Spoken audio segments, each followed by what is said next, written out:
우리는 이 하나님의 나라에 대한 이 이해를 이미 가져왔습니다. 성경에서 말하는 이 킹덤 오브 갓 혹은 킹덤 오브 헤븐, 하나님의 나라는 이미 임하였죠. 이 하나님의 나라는 하나님의 통치가 구체적으로 이루어지는 곳이라고 여러분에게 말씀을 드릴 바가 있습니다. 기독교 종말론 에스카톨로지라고 말하는데요, 그 기독교 종말론에서 말하는 하나님의 나라는 예수께서 메시아로 이 땅에 오셔서 하나님의 통치를 드러낼 때에 이미 이 세상에서 시작되었다, 이렇게 말합니다. 다시 말하면 예수께서 세례 요한에게 그 요단강에서 세례를 받고 또 광야에 나아가서 40일 금식하시면서 원수 마귀와의 싸움을 이기신 후에 갈릴리 지방으로 올라가셔서 하나님 나라를 선포하고, 그리고 병든 자를 고치고 귀신을 쫓아내므로 시작된 이 마태복음 3장과 4장의 기록은 하나님의 나라가 이 땅에 이미 임했다는 것을 선포하는 장입니다. 복음서에 기록된 예수 그리스도의 사역은 모두 예수가 그리스도이심을 보여주는 것이죠. 그래서 우리는 그것을 이제 좀 신학적인 표현을 볼까요?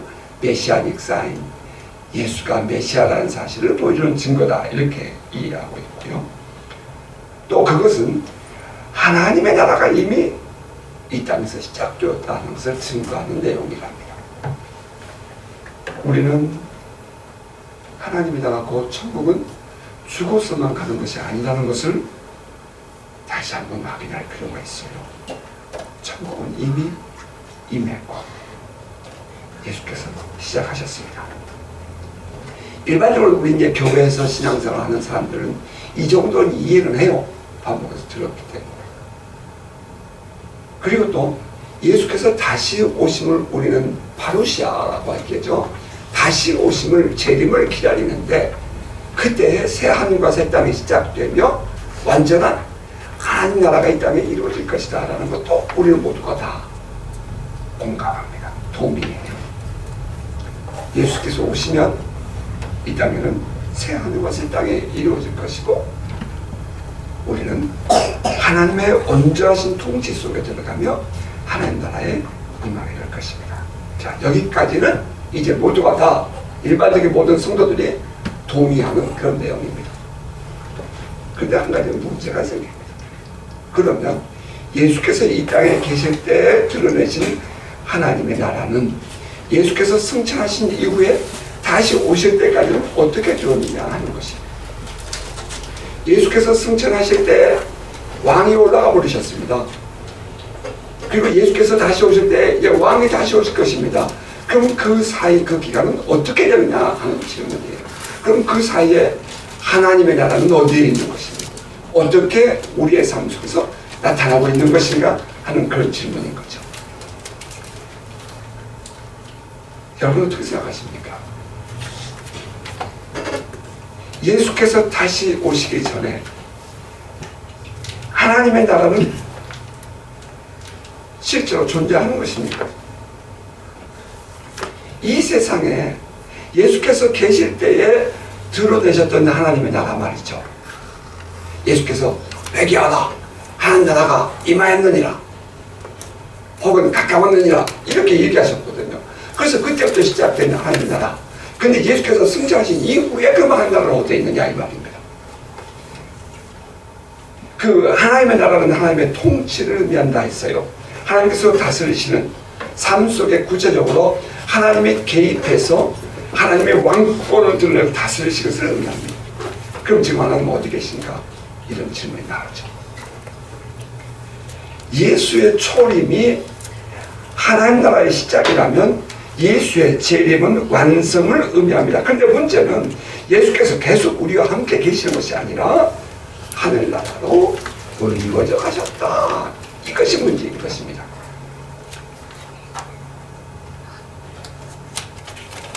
하늘나라는 그래서 그럼 잠깐 스탑 안 했습니까? 멈춰나요? 하나님의 다스리심은 그래서 예수께서 올라가 버리셨기 때문에 잠깐 멈추신 것인가요? 우리는 그건 아니라는 것을 우리는 알죠. 그럼 구체적으로 그것이 무엇이냐는 것을 우리는 또 이해해 볼 필요가 있습니다. 예수님의 승천과 재림 사이를 살아가는 우리들에게 하나님의 통치는 어떻게 임하고 있으며 우리는 그 하나님의 통치 안에서 어떻게 살아가고 있는가, 이 세상에서. 그 부분을 우리가 오늘 이 말씀 중심으로 함께 묵상하기를 원합니다. 하나님의 나라는 예수의 이름을 믿고 그분의 통치를 사모하며 믿음의 삶을 살아가는 신앙인들을 통해서 이루어져 가고 있는 것입니다. 예수께서 승천하셨습니다. 승천하신 예수님은 제자들에게 너희가 성령을 받으라 하셨습니다. 그래서 우리는 모두가 다 성령을 받은 그리스도인들 된 것입니다. 이 성령 받은 우리를 통해서 하나님의 통치는 계속해서 증가, 확장, 커져가고 있는 것입니다. 예수께서 처음에 오셨을 때 한 정점에 오시죠. 그리고 그 예수의 사역은 커져갑니다. 그러니까 예수께서 승천하시고 이 승천하셨을 때 예수님은 그 모든 제자들에게 성령을 받으라 하셨고 이제 모든 사람들이 예수를 믿고 성령을 받음으로 말미암아 이제 각자가 이 하나님 나라가 확장되어져 가는 것입니다. 이 하나님 나라가 확장되어져 가는 그것은 아주 기하급수적으로 확장되어져서 그것이 이제 완전히 온 땅에 이 복음이 편만하게 증거될 때까지 증거되고 나면 그때 비로소 예수께서 다시 오시리라 이렇게 얘기를 했죠. 이 하나님 나라는 예수 믿는 우리 신앙인들을 통해서 증거되고 있고 나타나고 있는 것입니다. 곧 우리는 모두가 다 성경에 있는 것처럼 예수 그리스도가 내 안에 있고 내가 예수 안에 있음으로 말미암아 우리를 통해서 하나님의 통치와 하나님의 나라가 더 확장되고 증거되는 것입니다.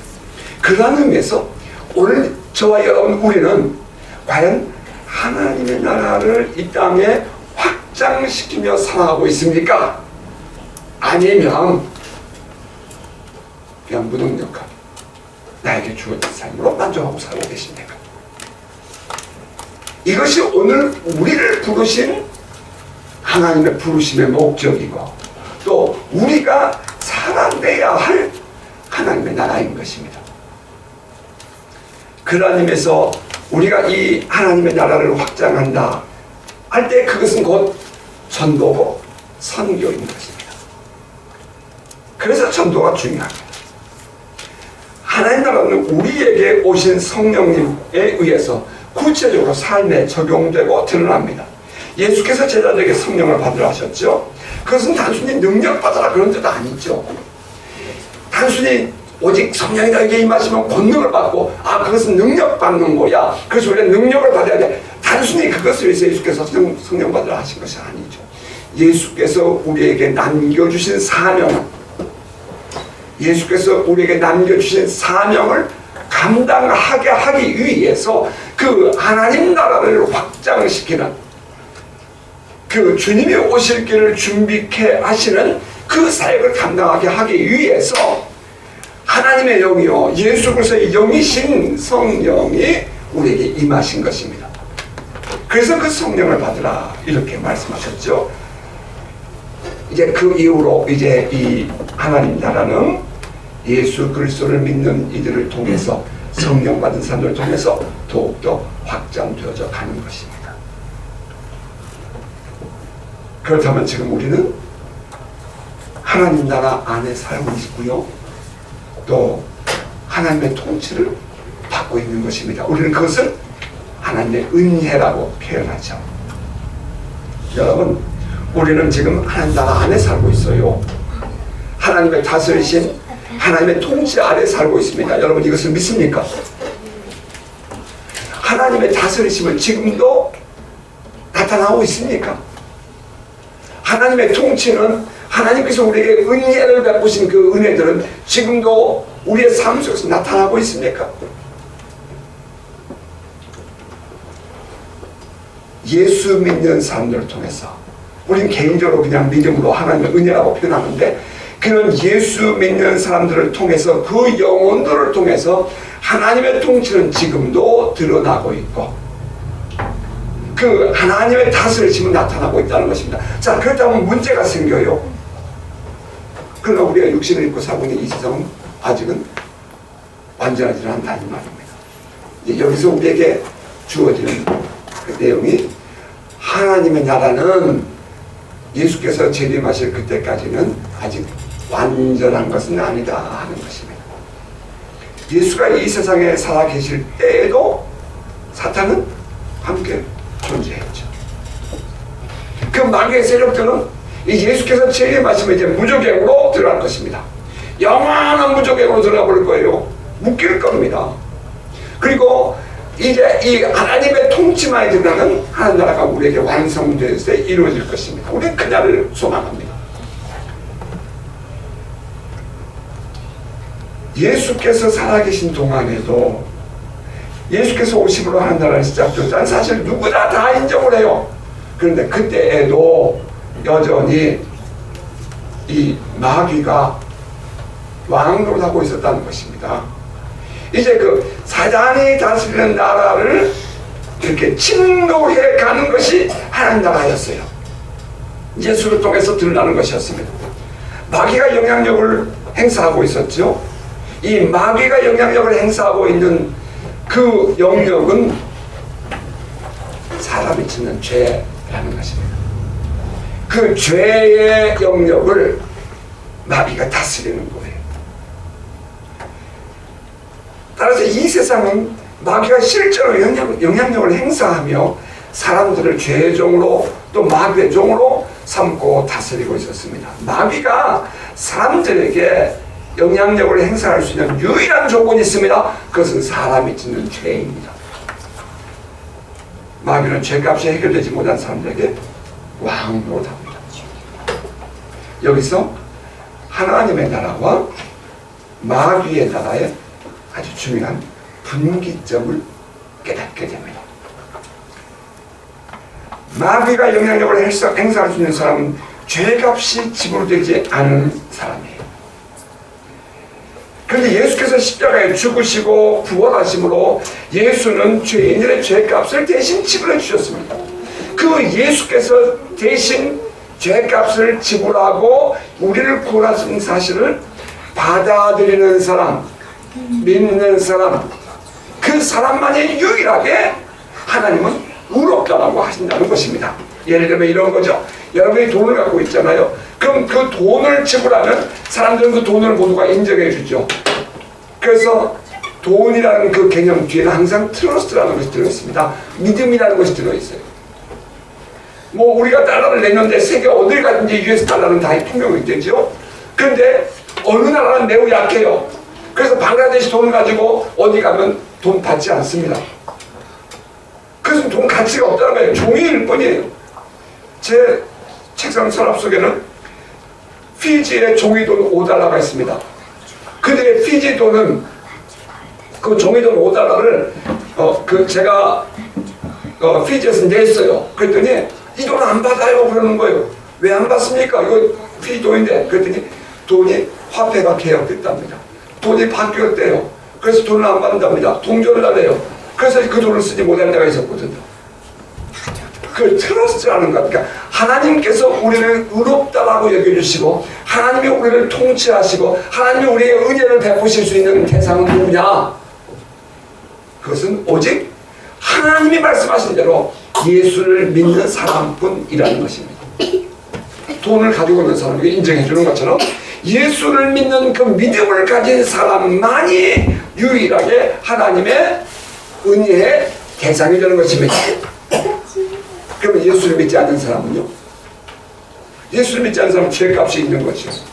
그래서 그 죄값을 자기가 지불해야 돼요. 하나님께서 그들을 통치할 수가 없습니다. 그들은 누구의 영향을 받죠? 그 죄의 영향을 받는 것입니다.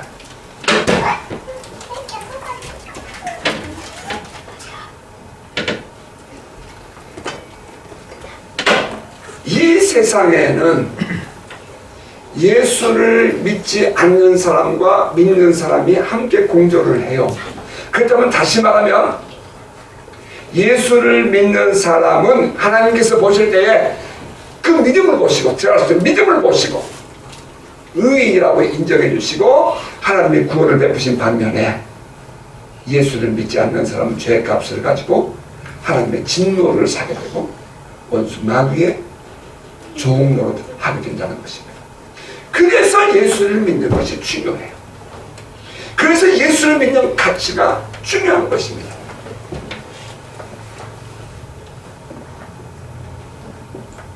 예수를 믿는 사람은 이미 죄값이 예수 안에서 해결되었습니다. 그래서 사단의 영향력을 행사하는 사단의 나라에서 해방되는 것이죠. 사단의 나라에서 해방되고 하나님의 은혜의 통치 안에 들어왔습니다. 이것을 우리는 하나님의 나라에 들어왔다, 하나님의 통치 안에 들어왔다, 이렇게 표현하는 것이랍니다. 왜 하나님 나라가 이 세상에 드러나는 것을 못마땅해 하며 방해하는지 여러분 아십니까? 세상 사람들이 왜 하나님 나라가 이 땅에 이루어졌다라고 하면 사람들은 괜스레 분노하는지 아세요? 왜 하나님께서 이렇게 하셨다라고 말하면 사람들은 그것을 듣기를 싫어하느냐 이 말입니다. 그것은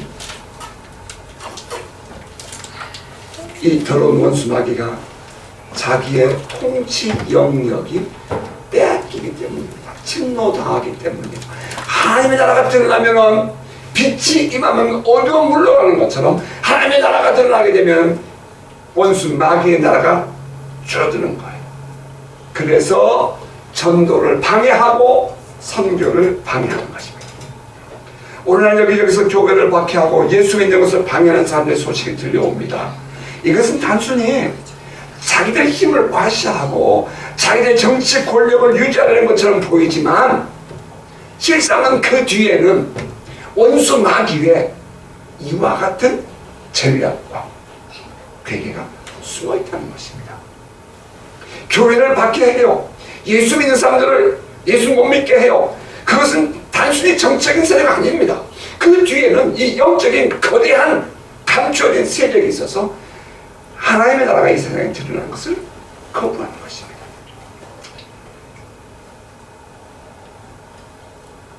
단순히 예수를 믿지 못하게 하고 단순히 교회를 물러뜨리는 행동이 아니에요. 그래서 우리는 그들을 향해서 분노하는 것입니다.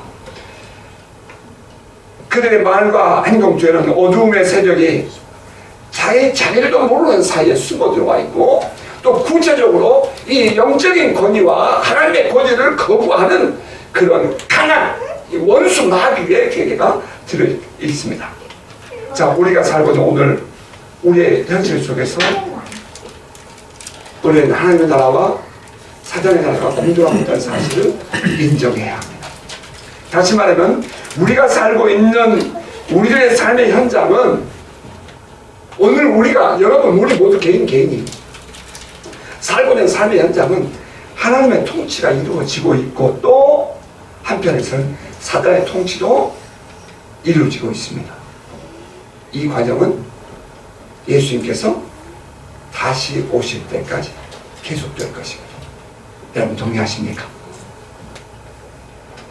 이러한 하나님 나라의 관점에서 오늘의 본문이 읽혀질 때에 우리는 비로소 사도가 지금 말하고자 하는 의도를 바르게 이해할 수 있는 것입니다.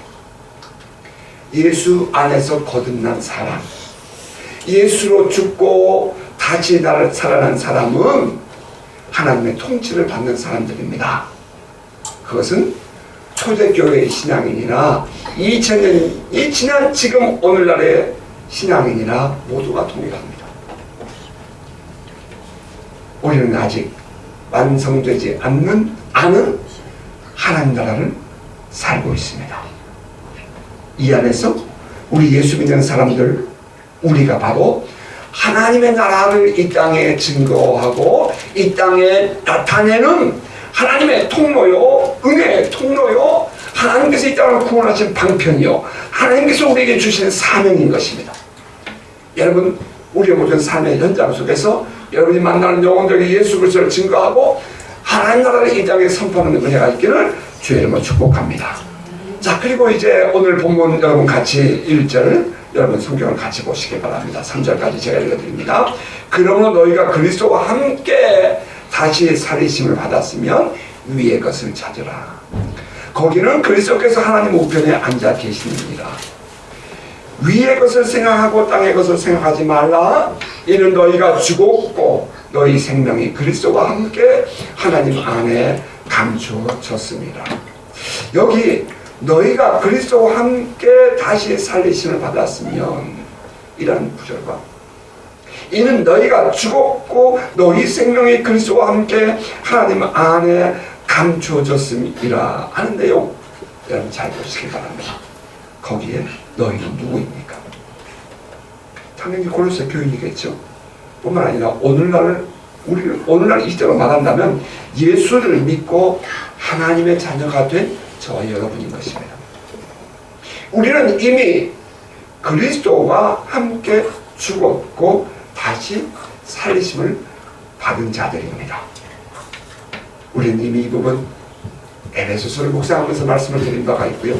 로마서를 묵상하면서 말씀드린 바가 있어요.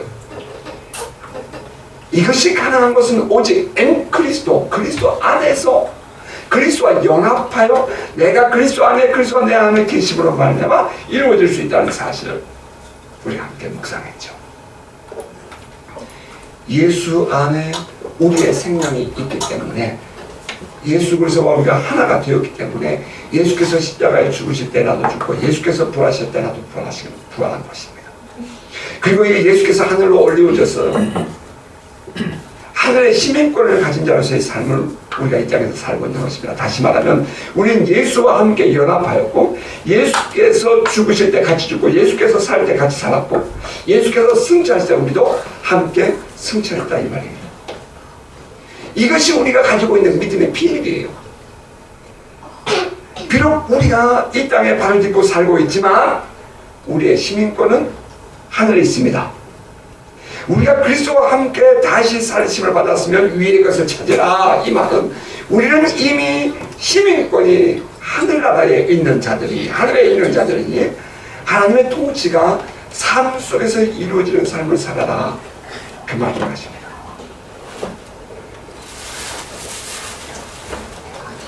하나님의 은혜가 저와 여러분을 늘 품고 이루어져간 역사가 있기를 주님은 축복합니다. 그런데 거기는 그리스도께서 하나님 우편에 앉아 계시느니라 이렇게 말했어요. 거기는 그리스도께서 하나님 우편에 앉아 계시느니라. 여러분 이거 제가 수없이 말씀드렸죠. 잊지 않으셨으리라고 생각합니다. 하나님 나라의 어전회입니다. 메르카바전서. 이것은 다니엘서에 기록된 그 구약의 선지자들의 환상 속에 보았던 그 하늘나라의 모습입니다.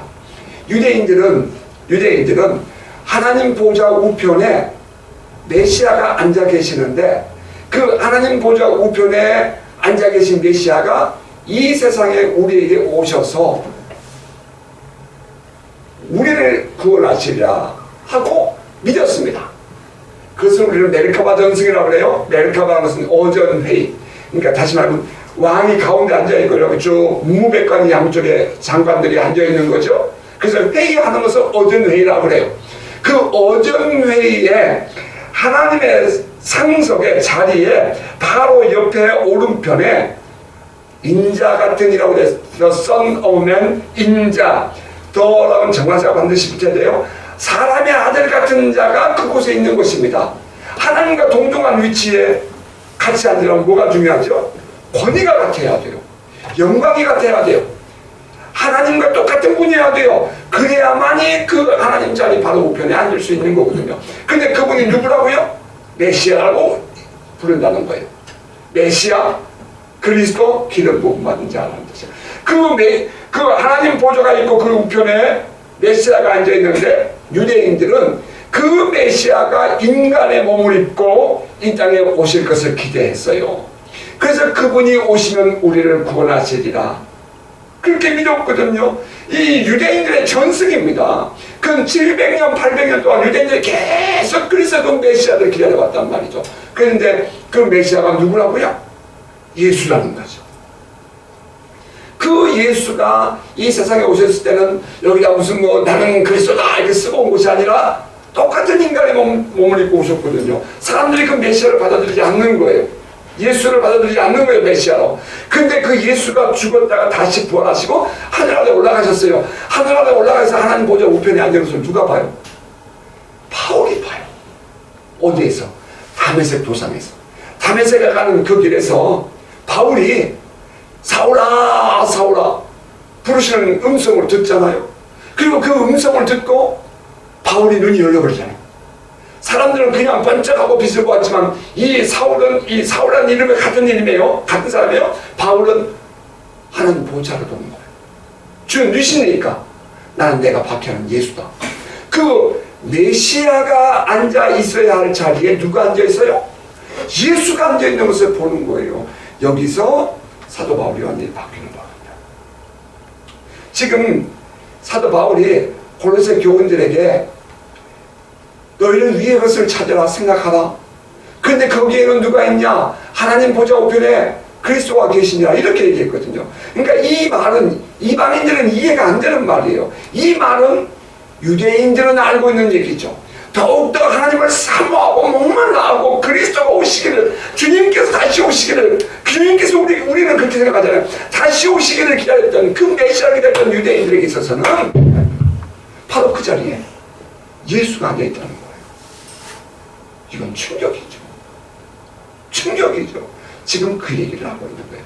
다시 말하면 위에 계신 분이 누구예요? 그리스도라는 거예요. 우리는 어디 안에 있다고요? 우리는 예수 안에 있다는 얘기잖아요. 그러면 그 하나님 보좌 우편에 누가 있는 거예요? 우리가 그 자리에 동참하고 있다는 거예요. 이게 엄청난 비밀인 거예요. 감히 이렇게 말하면 뭐 이상하게 생각해. 아니요, 사도 바울은 그렇게 말했어요. 그런데 그 예수 안에 감춰져 있었던 생명이 언제 드러난다고요? 지금 우리는 모르죠. 우리 살고 있으니까. 우리 안에 있는 진정한 그 생명이 언제 드러난다고요? 예수께서 다시 오실 때, 다시 나타나실 때에 우리의 생명도 나타나리라 이렇게 사도 바울은 말했다고요. 좀 논리적이라서 제가 요 며칠간 계속 기도하면서 하나님 이 설교가 너무 논리적이지 않았으면 좋겠어요. 좀 은혜로웠으면 좋겠어요. 하나님 좀 은혜로웠으면. 그래서 계속 기도를 했어요.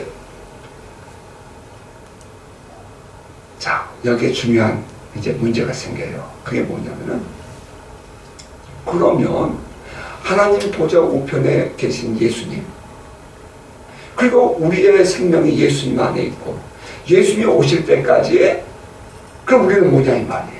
이제 이런 질문이 또 나오는 거예요. 아니 그냥 쓱 내게 필요한 구절만 빼는 것이 아니라 사도 바울이 지금 말하고 싶은 것을 우리가 지금 묵상하고 있는 거거든요. 그러면 그렇다면 우리는 뭐냐 말이에요. 그러면 하나님 나라는 저 위에 멀리 있는 것이냐? 제가 선언에서 먼저 말씀드린 것처럼 하나님 나라는 멀리 있는 것이 아니라 지금 우리와 함께 있다고 했잖아요. 하나님의 나라는 지금 우리와 함께 있잖아요. 그럼 이 우리와 함께 계신 이 하나님의 통치와 하나님 나라는 저 멀리 초월하여 계실 뿐 아니라 곧 우리와 함께 계심으로 결국은 예수께서 우리 하나님 나라의 하나님 보좌 우편에 계시다는 그 사실은 우리 인간들은 꼭 시간과 공간을 이렇게 띄어서 생각을 하기 때문에 문제예요. 영적인 세계 속에서는 하나라는 말입니다. 하나님 나라에서는 하나라는 말이에요. 하나님의 통치는 지금도 우리의 삶 속에서 이루어지고 있고 예수 그리스도의 그 은혜는 지금도 우리 안에서 나타나고 있습니다. 따라서 지금 여러분 우리가 살고 있는 이것은 영혼과 육체가 분리되어서 영혼은 생명은 주님께 있고 육체는 있다기 때문에 그렇게 얘기하게 되면 뭐가 되면 영지주의 해석이 되는 거예요. 이원론적인. 많은 사람들이 그렇게 얘기하고 싶어요. 아니에요. 성경이 우리에게 말하고 싶은 것은 그게 아니거든요. 영혼과 육체는 하나란 말입니다. 우리는 한 몸을 이루어서 영혼과 육체가 하나가 되어서 우리는 하나님 나라를 살고 있는 하나님의 백성들이거든요. 이제 여기에 굉장히 중요한 내용이 이제 오늘 여기 들어있어요. 하나님 나라가 오늘 우리에게 임하여 있습니다. 여러분 동의하십니까? 확인해 보세요. 하나님 나라가 우리에게 임하 있어요. 그럼 하나님은 어디 계십니까? 하나님의 통치는 어디에 있죠? 위에 있죠. 그럼 그 위에 있는 하나님은 위에 계시고 그리스도는 위에 계신다고 그랬는데 하나님 나라는 지금도 우리에게 있다고요. 그러면 그 다시 말하면 그 위에라는 개념이 먼 거리에 있죠. 멀리 그런 뜻이 아니라 영적인 신비로운 초자연적인 그런 영역이라는 것을 우리에게 드러내고 있는 거죠.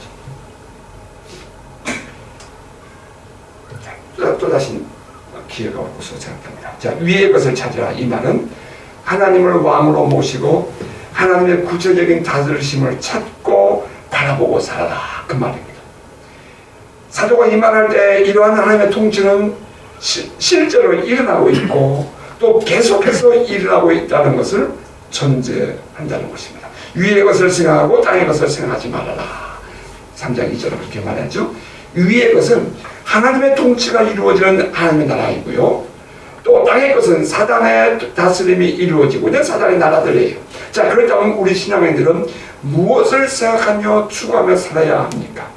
마땅히 예수께서 앉아 계시고 하나님의 통치가 이루어지는 하나님 나라를 생각하고 추구하며 살아야 하지 않겠습니까?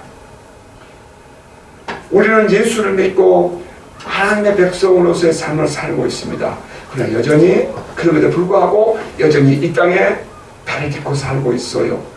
어찌 보면 이것은 모순처럼 보입니다. 그러나 이 세상에 살고 있는 우리들이지만 우리는 여전히 하나님의 은혜를 입으며 하나님의 다스리심을 받고 있습니다. 이때의 사도는 신앙인들의 존재에 대해서 이렇게 말해요. 너희가 죽었고 너희 생명이 그리스도와 함께 하나님 안에 감추어졌습니다. 우리 생명이신 그리스도께서 나타나실 그때에 너희도 그와 함께 영광 중에 나타나리라. 사도는 우리가 이미 죽었단 말했어요. 그리고 우리의 생명은 그리스도와 함께 하나님 안에 감추어져 있다 하였습니다. 어떤 분은 우리가 왜 죽어? 지금 이렇게 살아있지 않는가? 라고 질문할지도 모릅니다. 여기서 죽었다는 것은 우리의 옛사람이 그리스도께서 십자가에서 죽으실 때 함께 죽었다 이런 의미입니다. 그리고 그리스도께서 부활하셨을 때에 새 사람으로 다시 살아났고 하늘에 오르셨을 때에 그리스도 안에서 하늘에 함께 올리운 자들이 되었다 하는 의미입니다. 우리의 시민권은 우리의 시민권이 하늘에 있는 이유입니다. 우리의 아이들이 뉴질랜드에서 태어나면 속질이라고 그러죠. 뉴질랜드에서 태어나면 뉴질랜드 시민권을 갖습니다. 그러나 그 아이들이 지금 한국에 산다 할지라도 그 아이들은 뉴질랜드의 시민권을 효과적으로 갖는 것입니다. 우리의 새 생명은 그리스도 안에 있습니다. 그리스도와 함께 하늘 아래 있는 것입니다. 자, 그렇다면 또 다른 질문이 생겨요. 지금 이 땅에 살고 있는 우리는 누구인가 하는 것입니다. 우리는 영은 거룩하고 영은 부족한 것이다. 이렇게 말하는 영지주의를 거부합니다. 다시 말하면 우리의 거듭난 새 생명은 하늘에 있고 우리의 육체는 이 땅에 살고 있다. 이렇게 말해서는 안 된다는 것입니다. 사도는 우리에게 위의 것을 생각하라 이렇게 말했죠. 그리고 그 위라는 그 단어는 우리의 생명이 그리스도와 함께 있다 하는 데 있습니다. 그렇다면 여기에 위는 어디입니까? 우리는 너무도 쉽게 저 멀리 하나님이 계시는 나라를 말할지 모릅니다. 하지만 그렇지 않습니다. 하나님의 통치가 이루어지는 하나님 나라인 것입니다. 그 하나님 나라가 어디죠? 지금 우리가 살고 있는 삶의 현장입니다.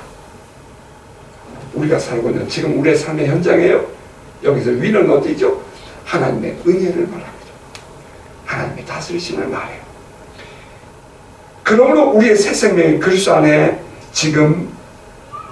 그리스도 안에서 지금 우리 안에 존재하고 있는 것입니다. 지금 우리가 완전하지는 않지만 우리는 새 생명을 가진 자로서의 삶을 살고 있는 것입니다. 이것이 신앙인들의 삶입니다. 하나님이 다스리시는 천국은 죽어서만 가는 것이 아닙니다. 지금 우리들이 예수 그리스도 안에서 누리고 있는 것이랍니다. 자, 그러면 사도는 또 이렇게 말해요. 여러분, 성경 5절 이하입니다. 그러므로 땅에 있는 지체를 죽이라. 곧 음란과 부정과 사욕과 악한 정욕과 탐심이니 탐심은 우상 숭배니라. 이것들로 말미암아 하나님의 진노가 임하느니라. 너희도 전에 그 가운데 살 때는 그 가운데서 행하였으나 이제는 너희가 이 모든 것을 벗어버리라. 또 분함과 노여움과 악의와 비방과 너희 입에 부끄러운 말이라. 너희가 서로 거짓말을 하지 말라. 옛사람과 그 행위를 벗어버리고 새사람을 입었으니 이는 자기를 창조하신 이의 형상을 따라 지식에까지 새롭게 하심을 입은 자니라. 사도가 말하는 땅에 있는 지체를 죽이라 하는 말과 옛사람의 행위를 벗으라 하는 말은 사단의 영향력을 받고 있는 삶을 이제는 벗고 끊어버려라 그 말인 것입니다. 하나님의 나라의 삶을 살고 있는 신앙인들 아닙니까? 그렇다면 사단의 영향력을 불러들이는 죄된 생활을 해서는 되겠습니까? 예수 그리스도를 믿는 신앙인이라면 원수의 영향을 받아서 죄를 짓게 되면 또다시 사단의 지배를 받게 된다는 사실을 우리는 알아야 합니다. 그게 어디 나와요? 그게 창세기죠. 창세기 3장의 타락장 아닙니까? 그 얘가 아담과 하와의 모습입니다. 하나님의 형상대로 아담과 하와는 지음을 받았어요. 하지만 뱀으로 나타나는 사단의 꼬임에 넘어가서 선악을 알게 하는 열매를 먹게 된 아담과 하와는 이제 하나님의 통치에서 쫓겨나게 되죠. 하나님은 아담과 하와를 만드시고 하나님을 대신하여 세상을 다스리도록, 하나님의 창조하신 세상을 다스리도록 그렇게 허락하셨습니다. 그래서 이 아담이 하나님께서 짐승들과 모든 것들이 그 아담 앞에 지나가게 하면은 그들의 이름을 지어줬습니다. 그들의 이름을 지어줬다는 것은 곧 하나님의 지식을 그가 가졌다는 것을 의미한다 라고 창세기 말이죠. 하나님의 지식을 그가 가졌기 때문에 이 아담은 그 짐승들에게 이름을 붙여주었는데, 오늘 성경을 보니까 하나님의 지식에까지 우리가 회복된다라고 성경은 말했다는 거예요.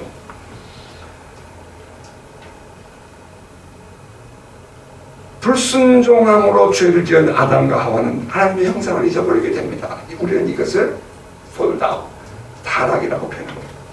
이때부터 아담과 하와는 죄와 사단의 종이 되어 사는 존재가 되었고요. 그 잃어버린 하나님의 형상이 우리 안에서 회복되는 것이 바로 예수 그리스도를 믿음으로 거듭날 때라는 것입니다. 잃어버린 하나님의 형상이 회복됨, 이것이 또 하나의 구원의 결과랍니다. 그런데 우리에게 문제가 되는 것은 예수를 믿으나 우리는 여전히 이 세상에 살고 있다는 것입니다. 예수를 믿음으로 완전히 새 사람의 삶을 사는 것은 주님이 오셔서 완전한 하나님의 나라가 이루어질 때에야 비로소 이루어지는 것입니다. 잃어버린 하나님의 형상이 회복된,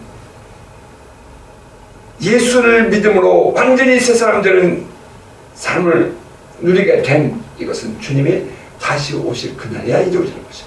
이제 그 과정 속에서 우리는 부단히 계속해서 반복하여 우리가 해내야 할 것이 있습니다. 싸웁니다. 옛것을 벗어야 돼요.